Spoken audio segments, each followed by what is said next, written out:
الحمد لله رب العالمين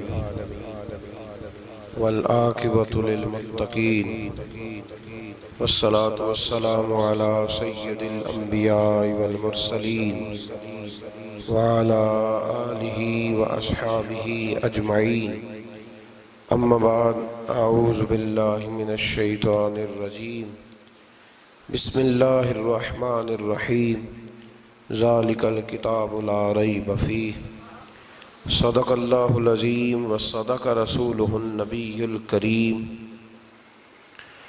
إن الله وملائكته يصلون على النبي يا أيها الذين آمنوا صلوا عليه وسلموا تسليما الصلاة والسلام عليك يا سيدي يا رسول الله وعلى آلك وأصحابك يا سيدي يا حبيب الله اللهم صل على سيدنا ومولانا محمد معدن الجود والکرم وآلہ وصحبہ وبارک وسلم۔ تمام تعریفیں حمد و ثنا اللہ تعالیٰ جل مجدہ الکریم کے لیے اور ہر قسم کے درود و سلام نبی رحمت صلی اللہ تعالیٰ علیہ وسلم کی ذات والا صفات کے لیے حمد و صلات کے بعد، عزیز دوستو، قرآن مجید کی دو قسم کی ترتیبیں ہیں۔ ایک قرآن مجید کی ترتیب وہ ہے کہ جس ترتیب سے قرآن مجید نازل ہوا، اور ایک وہ ترتیب ہے جس ترتیب سے نبی کریم علیہ السلام نے، حضور کے صحابہ نے حضور کی تعلیمات کی روشنی میں قرآن پاک کو جمع فرمایا۔ ایک ترتیب نزولی کہلاتی ہے، ایک ترتیب توقیفی کہلاتی ہے، جس ترتیب سے اسے جمع کیا گیا۔ نزول کے اعتبار سے قرآن مجید کی سب سے پہلی سورہ مبارکہ سورہ اقرا ہے، اس کی ابتدائی آیات نازل ہوئیں، اور ترتیب کے لحاظ سے جو مصحف کے اندر قرآن پاک میں ترتیب ہے، اس لحاظ سے قرآن مجید کی پہلی سورہ کا نام سورہ فاتحہ ہے، اور نبی کریم علیہ السلام نے فرمایا یہ سورہ فاتحہ اتنی شاندار ہے کہ ایسے کلمات کسی اور امت کو نہیں ملے جیسے اللہ نے سورہ فاتحہ میں ہمیں عطا فرمائے ہیں۔ قرآن پاک میں دو قسم کی صورتیں، ایک تو یہ میں نے عرض کر دی اس کی ترتیب، اسی طرح دو قسم کی صورتیں، کچھ مکی صورتیں ہیں اور کچھ مدنی صورتیں ہیں۔ ہمارے طالب علم اکثر اسکولوں اور کالجوں میں یہ سمجھتے ہیں کہ جو مکے میں نازل ہوئی وہ مکی ہیں، جو مدینے میں نازل ہوئی وہ مدنی ہیں، حالانکہ ایسا نہیں ہے۔ جو ہجرت سے پہلے نازل ہوئی وہ مکی ہیں، اور جو ہجرت کے بعد نازل ہوئی وہ مدنی ہیں۔ وہ آیت اگر بدر میں بھی نازل ہو نا، کچھ قرآن مجید کی آیات مختلف مقامات پر بھی نازل ہوئی ہیں، مختلف مقامات پر۔ حضور بدر میں تھے تو وہاں بھی قرآن مجید نازل ہوا، نبی کریم علیہ السلام احد میں تھے تو وہاں بھی قرآن پاک نازل ہوا۔ تو ترتیب یہ کی جائے گی کہ جو صورتیں ہجرت سے پہلے نازل ہوئیں وہ مکی ہیں، اور جو ہجرت کے بعد نازل ہوئیں وہ مدنی ہیں۔ سورہ فاتحہ کا آغاز اور قرآن مجید کی ہر سورت کا آغاز سوائے سورہ توبہ کے بسم اللہ شریف سے ہوتا ہے، اور نبی کریم علیہ السلام نے اتنا زور دیا کہ حضور فرمانے لگے دروازہ بند کرنے سے پہلے بھی بسم اللہ شریف پڑھا کرو، اور برتن ڈھانپنے سے پہلے بھی بسم اللہ شریف پڑھا کرو۔ نبی پاک علیہ السلام نے ہر جائز اور مستحسن کام سے قبل بسم اللہ شریف پڑھنے کا حکم دیا۔ بسم اللہ کے مفاہیم کیا ہیں؟ فرمایا بسم اللہ الرحمن الرحیم، اللہ کے نام سے شروع جو بڑا ہی مہربان نہایت رحم کرنے والا ہے۔ باقی ترجمہ کرنے والوں نے کہا کہ شروع اللہ کے نام سے، تو اعلیٰ حضرت فرمانے لگے کہ پھر تو شروع سے ہو گیا، پھر تو شروع سے ہو گیا، تو حضور پھر کیا ترجمہ کریں؟ فرمانے لگے یہ ترجمہ نہ کرو کہ شروع اللہ کے نام سے، بلکہ ترجمہ یہ کرو کہ اللہ کے نام سے شروع۔ یہ دیکھیں نا، سوچ ہے نا بزرگوں کی، اللہ کے نام سے، تاکہ واقعی اللہ کے نام سے شروع ہو۔ پھر ارشاد فرمایا الحمدللہ رب العالمین، تمام تعریفیں اللہ کے لیے جو تمام جہانوں کو پالنے والا ہے۔ جب انسان کو تھوڑا سا ترجمہ آتا ہو نا، اس کی تھوڑی توجہ ہو، اسے نماز پڑھنے کا بھی بڑا ہی مزہ آتا ہے۔ نبی کریم علیہ السلام فرماتے ہیں، رب فرماتا ہے یہ سورہ فاتحہ میرے اور میرے بندے کے درمیان آدھی آدھی ہے، آدھی میری ہے آدھی میرے بندے کی ہے. جب وہ کہتا ہے نا مالک یوم الدین تو یہاں تک وہ میری تعریف کرتا ہے. ایاک نعبد و ایاک نستعین تک پہنچتا ہے تو اب میرا اور اس کا آدھا آدھا کام شروع ہو جاتا ہے. پھر آگے میرا بندہ جب مجھ سے دعا مانگتا ہے تو یہ اس کے الفاظ ہیں جو میں اپنے فضل سے قبول فرمایا کرتا ہوں. تو ارشاد فرمایا تمام تعریفیں اللہ کے لیے جو تمام جہانوں کا پالنے والا ہے. الرحمن الرحیم، بڑا ہی مہربان ہے نہایت. یہ رحمان مبالغے کا صیغہ ہے، یعنی اتنا رحم کرنے والا کہ جتنا کوئی اور رحم نہ کر سکے. اس لیے اللہ ہی رحمان ہو سکتا ہے، بندہ کوئی رحمان نہیں ہو سکتا. بندے کو رحیم کہا جا سکتا ہے، نبی پاک رحیم ہے لیکن رحمان نہیں ہے. اس لیے کسی بھی انسان کا نام رحمان نہیں ہو سکتا. کسی دکان پر بعض اوقات لوگ نام رکھ لیتے ہیں رحمان بک ڈپو، تو یہ درست نہیں ہے. بندے کا نام رحمان نہیں ہو سکتا، عبد الرحمان. اس لیے کہ یہ لفظ رحمان خدا کے علاوہ کسی اور کے لیے بولنا درست نہیں ہے. پھر ارشاد فرمایا مالک یوم الدین، اللہ مالک ہے قیامت کے دن کا. تو یا اللہ آج کے دن کا مالک بھی تو ہی ہے. آج جو یکم رمضان مبارک ہے تو اس دن کا مالک بھی اللہ ہی ہے. تو یہ جو خاص کر کہا مالک یوم الدین، اس کا معنی یہ ہے کہ یہاں کچھ لوگ عارضی طور بھی تو بعض چیزوں کے مالک ہیں نا. یہ زمین میری ہے، یہ گھڑی میری ہے، یہ گھر میرا ہے، یہ بچے میرے ہیں. عارضی طور پر بھی تو لوگ مالک ہیں، لیکن قیامت کے دن عارضی طور پر بھی کوئی مالک نہیں ہوگا. قیامت میں ساری بادشاہی فقط میرے اللہ کی ہوگی. بلکہ رب کریم فرمائے گا کہاں ہیں وہ لوگ جو دنیا میں بادشاہ بنا کرتے تھے؟ کدھر؟ بڑے بڑے کج کلا جو کہتے تھے کہ ہم اٹھتے ہیں تو لوگ اٹھتے ہیں، بیٹھتے ہیں تو دنیا بیٹھ جاتی، وہ کہاں ہیں؟ جب کوئی نہیں بولے گا تو رب فرمائے گا للہ الواحد القہار، آج ایک رب واحد اور قہار کی حکمرانی ہے. پھر ارشاد فرمایا ایاک نعبد و ایاک نستعین، بے شک ہم تیری ہی عبادت کرتے ہیں اور تجھی سے مدد چاہتے ہیں. عبادت بھی اللہ کی ہے اور مدد بھی. یہ جو بندوں کے ذریعے بعض اوقات مدد ہوتی ہے تو یہ مدد بھی اللہ کی ہے، یہ مدد بھی اللہ کی ہے. یہ کسی بندے نے مائک بنایا ہے جس کی مدد سے آپ تک آواز جا رہی ہے، تو اس کو عقل کس نے دی تھی بنانے کی؟ تو پھر مدد کس کی ہوئی؟ اللہ کی. تو دنیا میں کوئی بھی جو مدد کرتا ہے وہ اللہ کے ولی کریں، نبی کرے، پیغمبر کریں، تو وہ مدد کس کی ہے؟ اللہ کی. اس لیے کہ وہ ذاتی طور پر کچھ بھی نہیں کر سکتے. اگر اللہ انہیں توفیق نہ دے وہ کسی کی مدد نہیں کر سکتے. تو ایاک نعبد و ایاک نستعین، ہم تیری ہی عبادت کرتے ہیں، تجھی سے مدد چاہتے ہیں. اہدنا الصراط المستقیم، اے اللہ ہمیں سیدھا راستہ دکھا. کون سا راستہ سیدھا ہے؟ کون سا راستہ سیدھا ہے؟ تو اللہ نے خود ہی فرمایا ایسے ہی نہ بھٹک جانا، راستہ سیدھا وہ ہے صراط الذین انعمت علیہم، ان لوگوں کا راستہ سیدھا ہے جن پر اللہ نے انعام فرمایا ہے. اور وہ کون ہے؟ قرآن مجید نے خود فرمایا انعم اللہ علیہم من النبیین والصدیقین والشہداء والصالحین. وہ نبی ہیں، صدیق ہیں، شہید ہیں اور نیک لوگ ہیں.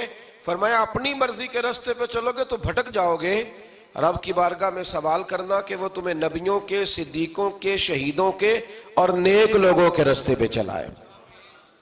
غیر المغضوب علیہم ولا الضالین، نہ ان لوگوں کے راستے پہ چلا جن پر تیرا غضب ہوا، اور نہ ان کے راستے پہ چلا جن پر تو ناراض ہوا، جنہیں تو نے گمراہ کیا. ان لوگوں کے راستے پہ نہ چلا بلکہ ان لوگوں کے راستے پہ چلا جن پر تیرا انعام ہوا. یہ جو لوگ ہیں نا مغضوب علیہم ولا الضالین، ایک گروہ یہودیوں کا ہے اور ایک عیسائیوں کا ہے. کہا جا رہا ہے یا اللہ نہ یہودیوں کے راستے پہ چلا اور نہ عیسائیوں کے راستے پہ چلا، ہمیں تو ابو بکر صدیق کے راستے پہ چلا، ہمیں تو عمر فاروق کے راستے پہ چلا، عثمان غنی، مولا علی اور جناب ابو ہریرہ کے راستے پہ چلا.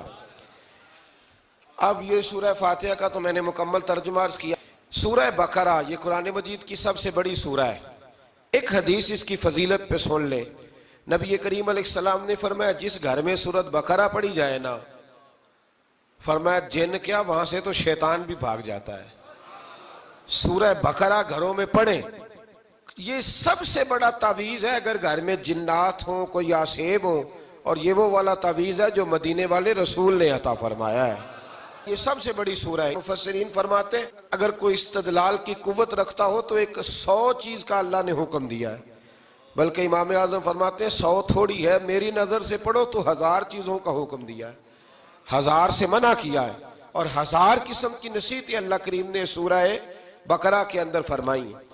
اس سورہ مبارکہ کا جو پہلا رکوع ہے نا، اس میں جو سب سے پہلی آیت ہے وہ ہے الف لام میم. ان کو کہتے ہیں حروف مقطعات. پہلا لفظ ہی جب کوئی قرآن مجید کا پڑھتا ہے نا، بہت بڑا عالم فاضل، بہت بڑا محدث، تو اسے یہ کہنا پڑتا ہے کہ میں نہیں جانتا، اللہ جانتا ہے یا اللہ کا رسول جانتا ہے. الف لام میم کا معنی ہم نہیں جانتے، اللہ جانے یا اللہ کا رسول جانے، یا جس کو وہ دونوں بتا دیں وہ جانتا ہے، ورنہ یہ اللہ اور اس کے رسول کا راز ہے. یہ آگے ارشاد فرمایا ذالک الکتاب لا ریب فیہ، یہ وہ عظیم کتاب ہے جس میں شک کی کوئی گنجائش نہیں ہے. ھدی للمتقین، یہ ہدایت ہے پرہیزگاروں کے لیے. سوال یہ ہوتا تھا کہ یا اللہ جو متقی پرہیزگار ہیں وہ تو پہلے ہی ہدایت پہ ہیں، تو قرآن بھی اگر انہیں ہدایت دے گا تو پھر جو گناہگار ہیں ان کی ہدایت کہاں ہے؟ تو اس آیہ مقدسہ کا معنی مفسرین نے یہ بیان فرمایا ہے کہ مطلب اس کا یہ ہے کہ قرآن ہدایت دیتا سب کو ہے، لیکن اس سے ہدایت حاصل متقی لوگ کرتے ہیں. بارش برستی ہے نا سب جگہوں پہ، لیکن اگر کسی نے فرش کرایا ہو، ٹائلیں لگوائی ہوں، تو وہاں پھل پھول اگ سکتے ہیں، سبزہ اگ سکتا ہے. اس کے لیے زمین کا زرخیز ہونا شرط ہے. قرآن مجید سب کو ہدایت دیتا ہے، لیکن قرآن مجید سے ہدایت لیتے وہ ہیں جنہیں اللہ نے تقوی والا دل عطا فرمایا ہے، ڈرنے والا دل دیا. آگے جو آیات ہیں نا 5، ان میں اللہ تبارک و تعالیٰ نے متقی لوگوں کی فضیلت بیان کی ہے، نشانیاں بیان کی ہیں کہ وہ کون ہوتے ہیں. ان میں پہلا ارشاد فرمایا کہ متقی وہ ہوتا ہے جو غیب پہ ایمان لے آتا ہے، اس چکر میں نہیں پڑتا کہ آنکھوں سے دیکھوں گا تو مانوں گا. اور دوسرا فرمایا متقی وہ ہوتا ہے جو نماز قائم کرتا ہے اور اللہ کے دیے ہوئے رزق سے اللہ کے راستے میں خرچ کرتا ہے. اور تیسرا فرمایا متقی وہ ہوتے ہیں کہ محبوب جو قرآن ہم نے آپ پہ نازل کیا اس پر بھی ایمان لاتے ہیں، اور جو آپ سے پہلے نازل کیا گیا اس پر بھی ایمان لاتے ہیں، یعنی تورات کو، زبور کو، انجیل کو، اس کو بھی وہ مانتے ہیں. اور پھر اللہ کریم نے فرمایا اولئک علی ھدی من ربہم واولئک ھم المفلحون. یہ جو لوگ ہیں نا غیب پر ایمان لانے والے، نماز پڑھنے والے، زکوٰۃ دینے والے، پچھلی کتابوں کو بھی ماننے والے، نبیوں کو بھی ماننے والے، اور رسول پاک پر ایمان لانے والے، فرمایا یہ وہ لوگ ہیں جو اللہ کی طرف سے ہدایت پر ہیں، اور یہ وہ لوگ ہیں جو دنیا میں بھی کامیاب ہو جائیں گے اور آخرت میں بھی کامیاب ہو جائیں گے. پھر آگے نا اللہ تبارک و تعالیٰ نے کفار کا ذکر فرمایا ہے 3 آیات کے اندر. مومن کے بعد دوسرا درجہ کس کا ہے ذکر میں؟ کافر کا. پہلے بات ہوئی 5 آیات میں مومنوں کی، اب 3 آیات میں ذکر کیا گیا پکے کافروں کا. مومن وہ ہوتا ہے زبان سے بھی اللہ اور اس کے رسول کو مانے، ان کی لائی ہوئی چیزوں کو مانے اور دل سے بھی تسلیم کرے. اور کافر وہ ہوتا ہے کہ جو نہ زبان سے مانتا ہے اور نہ ہی دل سے تسلیم کرتا ہے. پھر اللہ تبارک و تعالیٰ نے 13 آیات کے اندر 3 آیتوں میں کافروں کا ذکر کیا، اور 13 آیات کے اندر پھر منافقین کا ذکر فرمایا ہے. منافق اس کو کہتے ہیں، منافق اس کو کہتے ہیں جو زبان سے تو دعوے اونچے اونچے کرتا ہے ایمان کے، لیکن اس کے دل میں ایمان موجود نہیں ہوتا. آپ حیران ہوں گے، یہیں پہ بات کو ذرا غور سے سمجھیں کہ مومنوں کا ذکر 5 آیات میں اور کفار کا 3 آیات میں، پکے کفار کا. اور منافقین کے لیے اللہ نے اگلے ہی رکوع میں 13 آیات بیان فرمائی. 13. یہ خطرناک گروہ ہے منافقین کا، یہ خوفناک لوگ ہیں. یہ وہ چھپی ہوئی بیماری ہے کہ جس کو پکڑنا تھوڑا مشکل ہے. کچھ بیماریوں کو ڈاکٹر کہتے ہیں نا یہ خاموش قاتل ہے، قتل کر دیتی ہے پر پتہ نہیں لگنے دیتی. اسی طرح منافقین کا ٹولہ ہے. قرآن مجید کہتا ہے ان منافقین کے بارے میں وَمِنَ النَّاسِ مَن يَقُولُ آمَنَّا بِاللَّهِ وَبِالْيَوْمِ الْآخِرِ وَمَا هُمْ بِمُؤْمِنِينَ. اے محبوب کچھ لوگ کہتے ہیں ہم اللہ اور آخرت پر ایمان لائے، لیکن وہ ایمان لانے والے نہیں ہیں. تو جب رب کہتا ہے نہیں ہے، آج کسی کو کہہ دیا جائے نا کہ وہ بندہ جھوٹا کلمہ پڑھتا ہے، اس کی باتیں نہیں بتاتی، تو کہتے ہو آپ ایک کلمہ گو کو برا کہہ رہے. تو یہاں تو اللہ ان کے کلمے کا بھی اعلان فرما رہا ہے اور ان کے نفاق کا بھی اعلان 13 آیات میں. اور رب فرماتا ہے یخادعون اللہ والذین آمنوا وما یخدعون الا انفسهم وما یشعرون. فرمایا وہ اللہ کو دھوکہ دینا چاہتے ہیں مومنوں کو، حالانکہ نہیں دھوکہ دیتے مگر اپنی ہی جانوں کو، انہیں شعور ہی نہیں. اللہ تبارک و تعالیٰ نے 13 آیات کے اندر مکہ مکرمہ میں منافق کوئی نہیں تھا جب تک حضور نے ہجرت نہیں کی تھی. کیوں؟ اس لیے کہ وہاں جو کلمہ پڑھتا تھا اسے مار کھانی پڑتی تھی. تو کسی کو کیا مصیبت پڑی تھی جھوٹا کلمہ پڑھ کے مار کھائے. مدینے میں جب اسلامی حکومت قائم ہو گئی نا تو کچھ لوگوں نے اسلامی حکومت سے فائدہ لینے کے لیے جھوٹے موٹے کلمے پڑھ لیے، اندر کفر رکھتے تھے، اوپر سے اظہار اسلام کرتے تھے. تو رب فرماتا ہے کہ ان کا یہ ایمان قابل قبول نہیں ہے. تو یا اللہ پھر کس کا ایمان قابل قبول ہے؟ تو اللہ کریم نے فرمایا وَإِذَا قِيلَ لَهُمْ آمِنُوا كَمَا آمَنَ النَّاسِ. جب ان سے کہا جاتا ہے نا اس طرح ایمان لاؤ جس طرح دوسرے لوگ لائے، یعنی ابو بکر صدیق کی طرح ایمان لاؤ، عمر فاروق کی طرح ایمان لاؤ، عثمان غنی کی طرح، مولا علی کی طرح، بلال حبشی کی طرح، تو کیا جواب دیتے ہیں؟ قالوا انؤمن كما آمن السفہاء. کیا اس طرح ایمان لائے جس طرح یہ بیوقوف ایمان لائے؟ الا انہم هم السفہاء. اللہ فرماتا ہے خبردار بے شک وہی بیوقوف ہے، ولکن لا یعلمون، لیکن انہیں اس کا علم نہیں ہے. وہ کہا کرتے تھے کہ یہ تو بیوقوف ہے معاذ اللہ. ابو بکر صدیق نے سارا ہی مال دے دیا نبی پاک کو، عمر فاروق نے آدھا دے دیا، مولا علی نے سارا کچھ حضور کے نام کر دیا، عثمان جو کماتے محنت کے ساتھ وہ سارا وہاں جا کے پیش کر دیتے، تو بیوقوفی ہے. آج بھی کچھ لوگ کہتے ہیں کلمہ پڑھنا چاہیے سیدھا سیدھا. یہ کیا بات ہو گئی کہ اب بندہ مسیتڑی ہو جائے؟ کاروبار بھی تو کرنا ہے نا، نماز روزہ بھی، تو بیوقوفی ہے. اللہ جواب دیتا ہے، فرمایا الا انہم هم السفہاء، خبردار بیوقوف تو تم ہو کہ میرے محبوب کی شریعت کا، دین کا، روحانیت کا سورج چمک رہا اور تم نے فیض ہی کوئی نہیں حاصل کیا. تو میرے بھائیوں، صحابہ کا ایمان وہ ایمان ہے، اہل بیت نبوت کا وہ ایمان ہے کہ اللہ کو ایمان بھی وہ والا پسند ہے جو حضور کے غلاموں جیسا ایمان ہو. اللہ تبارک و تعالیٰ نے منافقین کا ذکر فرمایا تو پھر اللہ کریم نے فرمایا یہ تو وہ بیوقوف لوگ ہیں اس آدمی کی طرح جو آگ جب پوری جلا لیتا ہے نا روشنی پھیل جاتی ہے تو پھر اللہ اس کا نور لے جاتا ہے. انہوں نے بھی چلاکیاں کر کے تھوڑا سا ماحول بنایا تھا تو اللہ نے ان کے سارے پردے کھول دیے. ان کے پاس کچھ باقی بچا، ان کے پردے کھول گئے. رسول کریم علیہ السلام کی بارگاہ میں نا ایک دن ان منافقین نے شرارت کر دی. منافقین نے شرارت کیا کی؟ جب حضور صلی اللہ علیہ وسلم نے فرمایا نا پوچھو جو پوچھنا ہے، تو امام راضی کہتے ہیں یہ پیچھے نمازیں پڑھتے تھے، یہ 313 تھے حضور کے پیچھے. اگر مدینے میں رہ کے منافق ہو سکتے ہیں تو باقی ملکوں میں بھی تو ہو ہی سکتے ہیں نا جی. حضور کے پیچھے نمازیں پڑھتے تھے تو ایک دن کہنے لگے جی یہ کہتے ہیں جو مرضی پوچھو تو ہم پیچھے نمازیں پڑھتے ہیں، ہمارا انہیں پتہ نہیں. جب یہ اعتراض کیا نا حضور کے علم پر، آپ سمجھ لیں کہ حضور کے علم پر اعتراض کرنا طریقہ کس کا ہے؟ طریقہ کس کا ہے حضور کے علم مبارک پر اعتراض کرنا؟ کہنے لگے پیچھے نمازیں پڑھتے انہیں پتہ ہی نہیں. جب یہ کہا تو اللہ کے رسول نے نا، جمعے والا دن تھا، حضور نے فرمایا میرے علم پر اعتراض کرتے ہو؟ 70 بندے نام لے کر اور ولدیتیں لے کر، بلکہ بہت سارے ایسے تھے جنہیں کنفرم ہو گیا کہ ولدیت اصل میں ہے کیا، انہیں طے ہو گیا.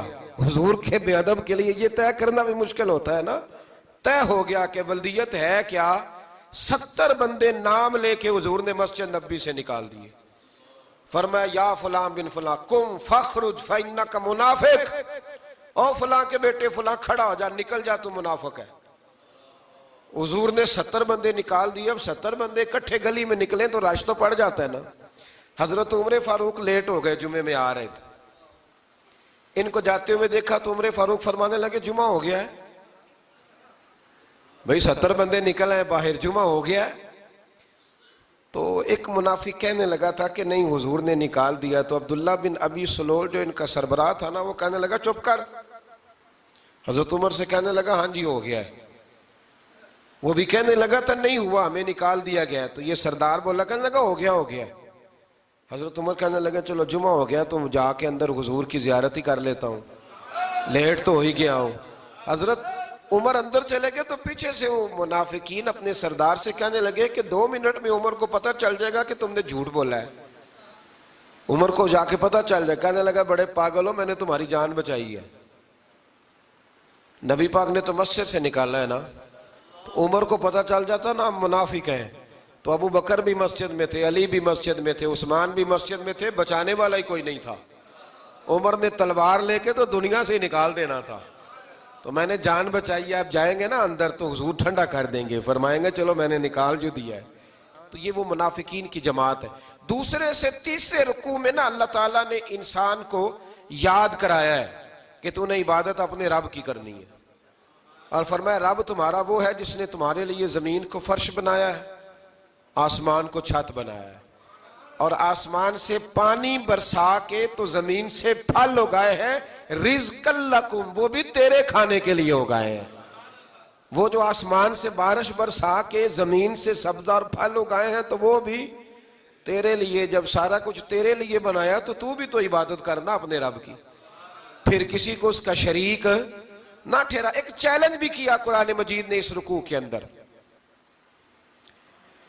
کہا کرتے تھے مکے کے لوگ کہ آپ قرآن مجید کی آیتیں نبی کریم علیہ السلام سے کہا کرتے تھے کہ معاذ اللہ آپ خود بناتے ہیں، بنا کے لاتے ہیں۔ تو اللہ کریم نے فرمایا وَإِن كُنتُمْ فِي رَيْبٍ مِّمَّا نَزَّلْنَا عَلَىٰ عَبْدِنَا فَأْتُوا بِسُورَةٍ مِّن مِّثْلِهِ، اگر تمہیں شک ہو نا اس میں جو ہم نے بندہ خاص پہ نازل کیا ہے تو تم بھی اس جیسی ایک صورت بنا کے لاؤ۔ پڑھے لکھے تو تم بھی ہو نا، مکے میں تم بھی رہتے ہو، تو ایک صورت بنا کے لاؤ۔ قرآن مجید ہم سے چھینا گیا ہے سازش کے تحت، اس لیے کہ جس قوم کو قرآن آ جاتا ہے نا پھر کوئی کافر اس کا مقابلہ نہیں کر سکتا۔ دیکھیں نا اگر کافروں کے پاس جواب ہوتا قرآن پاک کا تو بدر اور احد میں نا کوئی آیت بنا کے لاتے، قرآن کے مقابلے کی تلواریں لے کے نہ آتے، ان کے پاس جواب ہی نہیں تھا۔ اور قیامت تک کسی کافر کے پاس قرآن مجید کا کوئی جواب، قرآن کا کوئی جواب، قسم اللہ کی جواب کوئی نہیں، قرآن کا اس کا کوئی جواب نہیں۔ کیا بات ہے قرآن پاک کی۔ وہ ایک دفعہ مسلمہ کذاب بے ایمان کہنے لگا میں نے بنا لیا ہے قرآن پاک کا جواب، معاذ اللہ۔ جواب کیا بنایا؟ وہ سورت ہے نا القاریۃ ما القاریۃ وما ادراک ما القاریۃ، کھڑکھڑانے والی کیا ہے، کھڑکھڑانے والی تمہیں کیا پتا کیا ہے کھڑکھڑی، قیامت کا ذکر ہے۔ کہنے لگا میں نے اس جیسی سورت بنا لیا، تو کیا بنایا؟ الفیل ملفیل وما ادراک ما الفیل۔ کہنے لگا ہاتھی، تمہیں کیا پتا کیا ہاتھی، تم کیا جانو کیا ہاتھی۔ تو پاس جو اس کے اپنے بیٹھے تھے نا چیلے، وہ کہنے لگے چپ کر جا، سارے زمانے کو پتا ہے ہاتھی کیا ہوتا ہے۔ تو پاگل ہے، اس کے 2 کان ہوتے ہیں، ایک سونڈ ہوتی ہے، 4 اس کے پیر ہوتے ہیں۔ بیوقوف آدمی، قرآن کا مقابلہ کرنا ہے تو کچھ چج کے ساتھ کر، پاگلوں کی طرح مقابلہ کرے گا، جوتے کھائے گا بھی، ہمیں بھی پڑھوائے گا۔ تو قرآن مجید کا کوئی مقابلہ کر سکا؟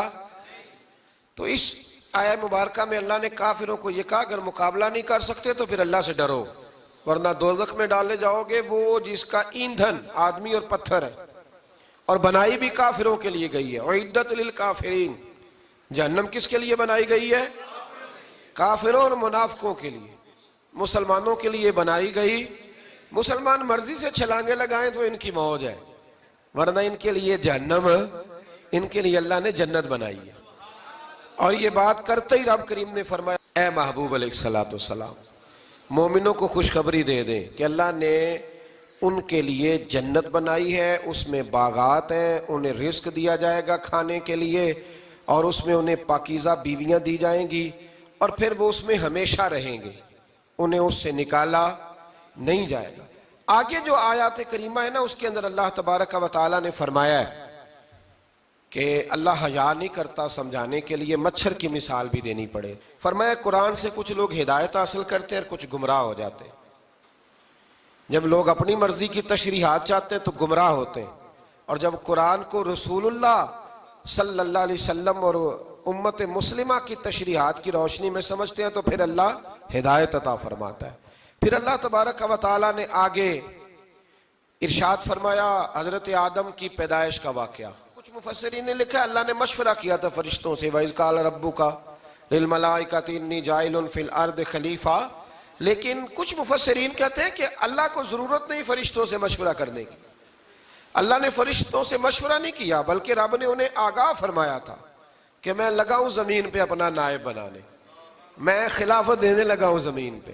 اب یہ تو دینے والی کی مرضی ہے نا اس نے کس کو دینی ہے، یہ تو دینے والے کی مرضی ہے نا اس نے. تو کچھ لوگ کہتے ہیں کہ دینے والے سے زیادہ ہمیں پتہ ہے.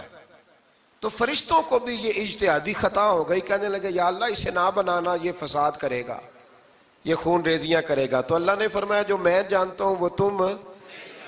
اللہ اکبر.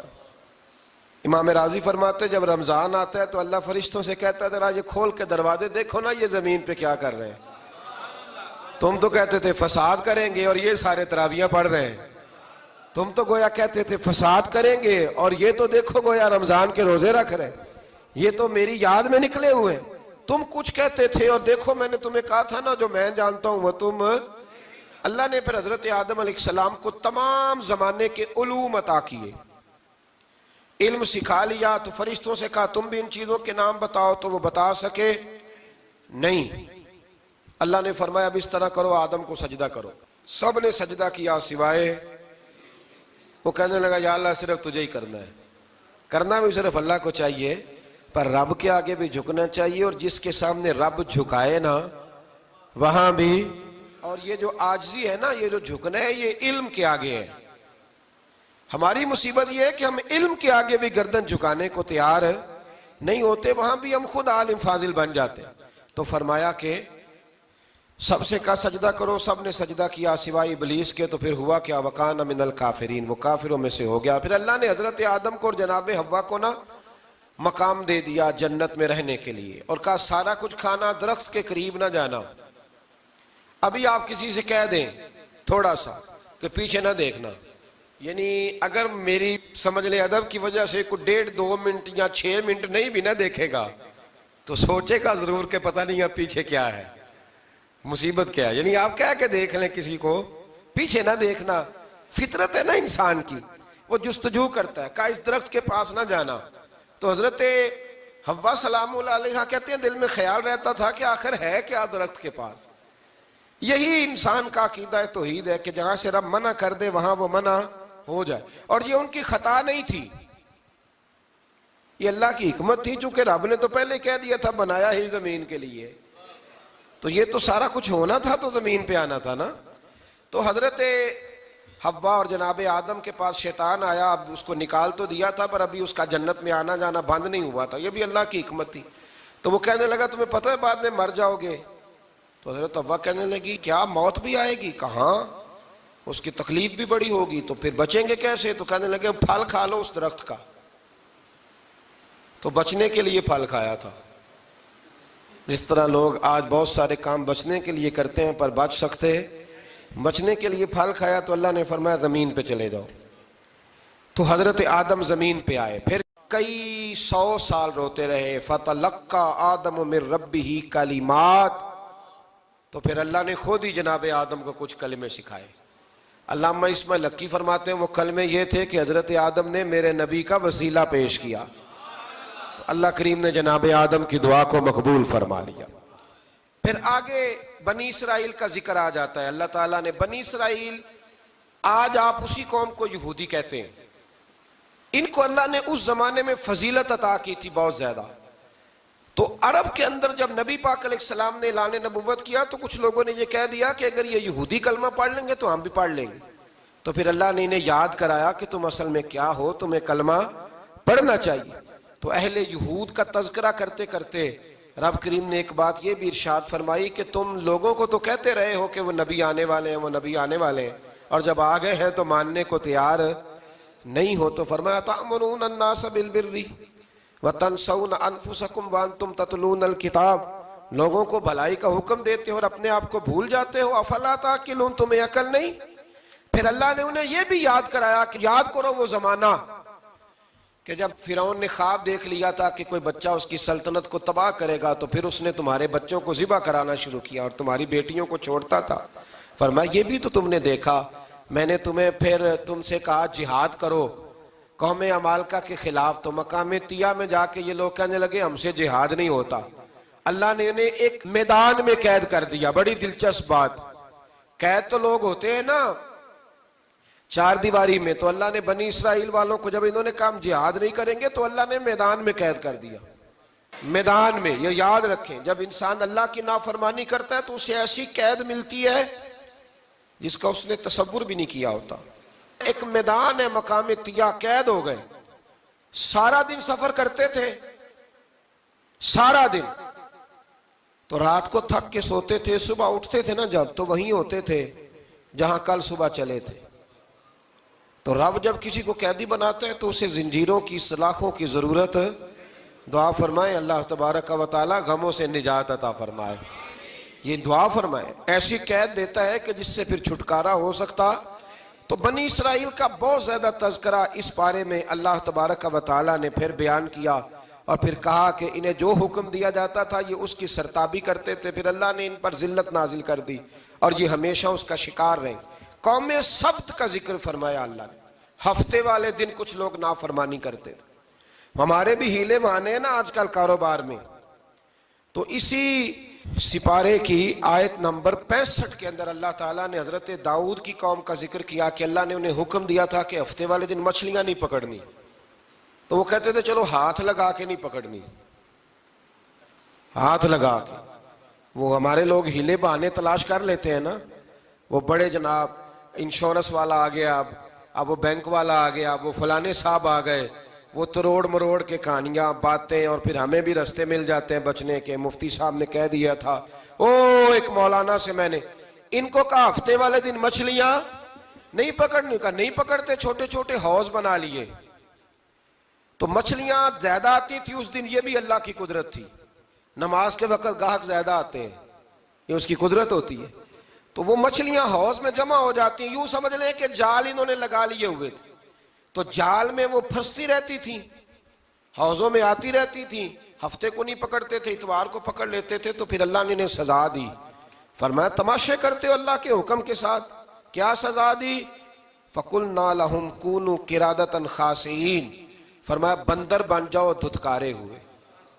جو رزق حرام طریقے سے کماتے تھے رب انہیں بندر بنا دیتا تھا. ابھی بھی میں نے دیکھے ہیں بڑے بڑے تاجر پاگلوں جیسی زندگی گزار رہے ہیں. نفسیاتی طور پہ سکون نہیں ہے, کروڑوں روپیہ پڑا ہے. کیوں؟ اس لیے کہ رب کے بتائے ہوئے طریقے کے مطابق تجارت نہیں کرتے. آگے ایک اور دلچسپ بات آ گئی. بنی اسرائیل کے اندر نا ایک شخص نے اپنے چچا کو قتل کر دیا جائیداد کے لیے. یہ دیکھیں کب سے لوگ جائیداد کے لیے قتل کرتے آ رہے ہیں. چچا کو قتل کر دیا, اور قتل کر کے حضرت موسیٰ علیہ السلام کے پاس آئے کہ میرے چچا کو کسی نے قتل کر دیا ہے, تو بتائیں کیا کرنا ہے. تو آپ نے فرمایا کہ گائے ذبح کرو, اور اس کا ایک ٹکڑا مقتول کو مارو, مرنے والے کو. وہ خود اٹھ کے بتا دے گا مجھے کس نے قتل کیا ہے.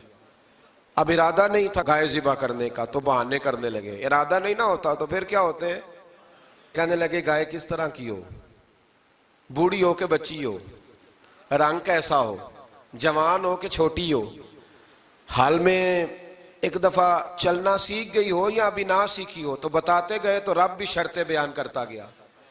گہرے زرد رنگ کی ہو, حال کے اندر اسے نہ چلایا گیا ہو, پانی نہ نکالا گیا ہو, نہ بچی ہو نہ جوان ہو, اس کے درمیان ہو. یہ ساری شرطیں کہاں پائی جاتی تھیں؟ حضرت موسیٰ علیہ السلام کی قوم کا ایک شخص تھا جو اللہ کا ولی تھا. وہ جب انتقال کرنے لگا نا, اللہ اکبر, دیکھو رب ولیوں کی اولادوں پر بھی کتنا فضل فرماتا ہے. وہ جب انتقال کرنے لگا تو ایک اس کے پاس چھوٹی سی بچیا تھی, گائے کی بچی. اس نے جنگل میں چھوڑ دی. کہنے لگا یا اللہ میں تیرے نام پہ چھوڑتا ہوں, میرا بچہ جوان ہو جائے تو اسے دے دینا, اور تو سرمایہ ہی کوئی نہیں. بچہ بڑا ہوا تو بچہ بھی بڑا نیک تھا, اپنی ماں کا بڑا فرما بردار تھا. اس کی ماں نے کہا بیٹا تیرے باپ نے ایک گائے چھوڑی تھی.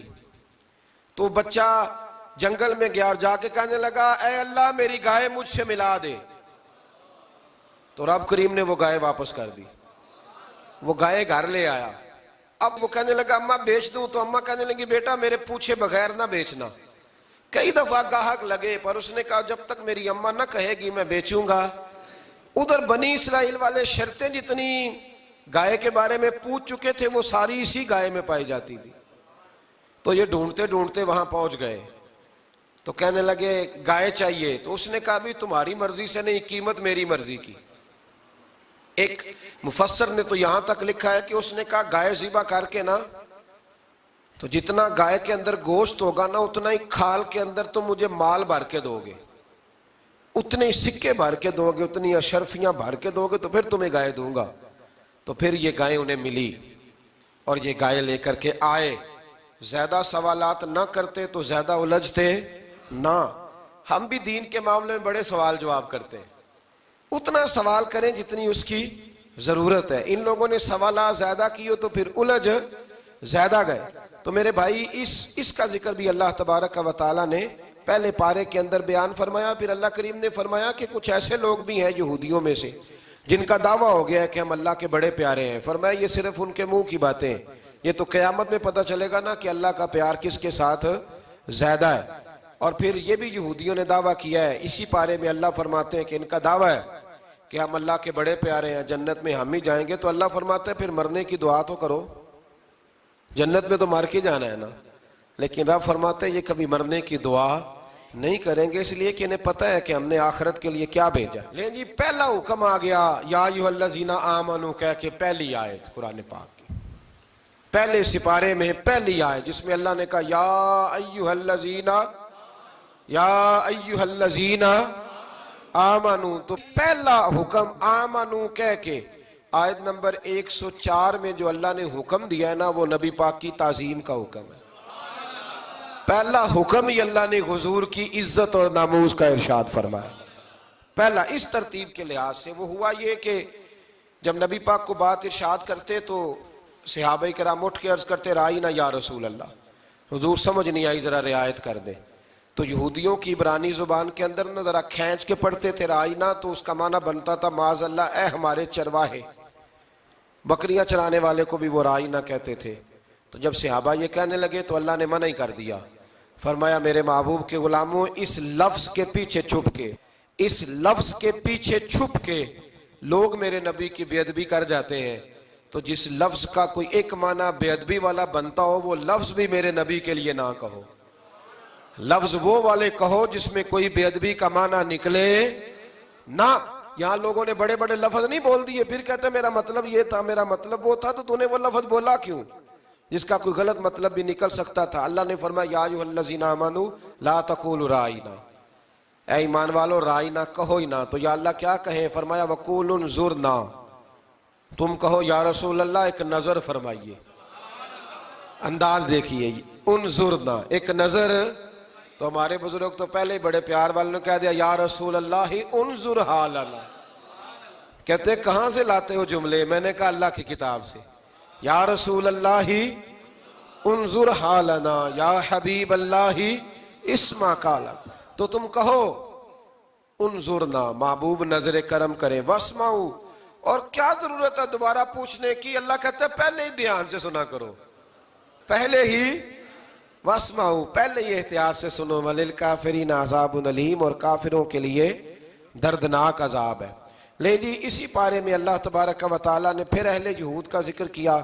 تو یہود کہنے لگے کہ ہم حضرت ابراہیم کے ماننے والے ہیں، تو اللہ کریم نے وہ بھی ذکر کیا کہ میں نے تو ابراہیم کو آزمایا ہے، وَإِذِ ابْتَلَىٰ إِبْرَاهِيمَ رَبُّهُ بِكَلِمَاتٍ فَأَتَمَّهُنَّ، ہم نے ابراہیم کو کچھ چیزوں سے آزمایا ہے، وہ ہماری آزمائش پہ پورے اترے۔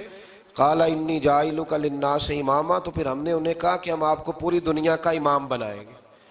وہ آزمائش کیا تھی؟ آگ میں جانا بھی آزمائش، بیٹے کا نہ ہونا بھی آزمائش، بیٹا ہوا تو پھر اسے وادی غیر ذی زرع ان میں چھوڑ کے آنا بھی آزمائش، بڑا ہوا تو پھر ذبح کرنا بھی آزمائش۔ فرمایا جہاں جہاں آزمایا ہے نا، ابراہیم ہماری آزمائش میں پورے اترے۔ فرمایا تو مفت میں حضرت ابراہیم کی اولاد بنتے ہو اور ان کا نام لیتے ہو اور ان کے ساتھ اپنا تعلق بناتے ہو، دیکھو تو صحیح وہ کتنی آزمائشوں سے گزرے۔ تو اس کا بھی اللہ نے اسی میں ذکر فرمایا۔ اور پھر وہ بات کرتے تھے حضرت یعقوب کی اور حضرت اسحاق کی، تو فرمایا وہ تو ہمارے اتنے خاص بندے تھے کہ وصال کے وقت بھی انہوں نے اپنی اولادوں کو نصیحت فرمائی تھی کہ اللہ کی توحید پہ قائم رہنا، اس کا ذکر بھی اللہ نے اسی پارے میں بیان فرمایا۔ اور جو حضرت ابراہیم اور جناب اسماعیل نے کعبہ تعمیر کیا تو اس کا ذکر بھی اللہ تعالیٰ نے اسی پارے میں فرمایا جب وہ کعبہ بنا رہے تھے تو کہہ رہے تھے ربنا تقبل منا، کہہ رہے تھے اے اللہ بنا ہم نے دیا ہے پر مہربانی فرما ہم سے قبول فرما لے۔ تو جو آیہ کریمہ آخر میں عرض کرنا چاہتا ہوں اس پر بھی تھوڑی توجہ فرمائیں گے تو بات بڑی نکھر کے باہر آئے گی۔ یہ 16ویں رکوع کے اندر اللہ نے پھر یہود کا اور عیسائیت کا ذکر فرمایا تو اللہ کریم نے ایک بات ارشاد فرمائی، یہودیوں کے ہاں جب کوئی بچہ پیدا ہوتا تھا پیلے رنگ کے ساتھ اس کو رنگتے تھے، یا کوئی خاص رنگ تھا ان کا، بچہ پیدا ہوتا تو اس پر وہ رنگ چڑھاتے کہ یہ جی ہمارے مذہب کا رنگ ہے۔ ہمارے ہاں بھی رسمیں ہیں نا اپنی اپنی، معاذ اللہ اپنی نہیں ہونی چاہیے، اللہ رسول کا حکم ہونا چاہیے۔ تو یہودیوں کے ہاں بچہ پیدا ہوتا تو ایک خاص رنگ چڑھاتے، عیسائیوں کے ہاں پیدا ہوتا تو وہ بھی ایک خاص رنگ چڑھاتے۔ تو مسلمانوں کے ہاں بچے پیدا ہوئے تو انہوں نے بھی توجہ کی کہ یہ کیا ہو رہا ہے، تو رب کریم نے فرمایا صبغۃ اللہ، رنگ اللہ کا ہی ہے۔ ومن احسن من اللہ صبغہ، اور فرمایا اللہ کے رنگ سے زیادہ خوبصورت کس کا رنگ ہو سکتا ہے؟ اللہ کا رنگ کیا ہے؟ لا الہ الا اللہ محمد رسول اللہ صلی اللہ علیہ۔ فرمایا نیلے پیلے کالے رنگ نہ چڑھاؤ، اپنے ذہن پر توحید و رسالت کا رنگ چڑھاؤ، یہ سب سے بہترین رنگ ہے۔ اگر تمہارے ذہنوں پر رب رسول کی توحید کا رنگ چڑھ گیا تو یہ وہ والا رنگ ہے، پھر تمہیں کسی اور رنگ کی طرف جانے کی ضرورت نہیں پڑے گی۔ تو فرمایا رنگ وہ پیدا کرو جو توحید کا ہے، رسالت کا ہے، اس رنگ کی توجہ کرو۔ قرآن مجید کے اس پارے میں اللہ کریم نے مختلف باتیں بیان کر کے آخری رکوع میں یہ جو رنگ کا ذکر فرمایا نا، تو یہ لگتا ہے پورے پارے کا خلاصہ ہے کہ رب کریم نے فرمایا اصل بات یہ ہے کہ تمہاری سوچوں پہ رب رسول کی توحید و رسالت کا رنگ ہونا چاہیے۔ ہر وقت بچہ پیدا ہو، کوئی دنیا سے جائے تو رنگ کس کا ہونا چاہیے؟ اللہ رسول کے دین کا۔ اللہ تعالی ہمیں سمجھنے کی توفیق عطا فرمائے۔ آخر دعوانا ان الحمدللہ۔